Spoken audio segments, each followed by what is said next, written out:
Now, growing up in Jersey, could you even imagine your life being what it is today?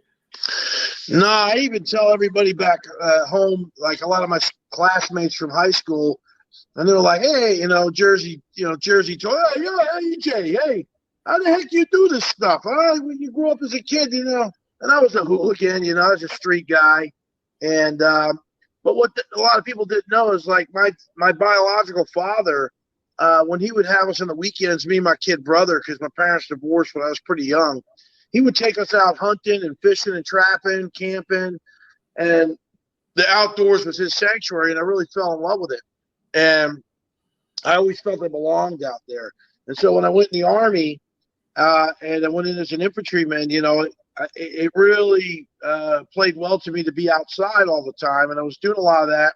Then I went to Ranger School in 1988, and in the Ranger Handbook, and when you went to each phase of Ranger School, you go through 4 phases. You do a woodlands and city phase down in Georgia, down in Fort Benning. And then you go off to the mountains of the North Georgia mountains, and you do mountain phase. Then you go to Florida for the swamp phase. And then you finished up in the desert out in Utah at the time. And in that book, everywhere we went, we got a little taste of survival for that environment. And then when I was on patrol and we're staying up real late, and getting smoked, I would read that book, and I would read the survival section over and over again because it was so interesting. It would keep me awake so I wouldn't get in trouble.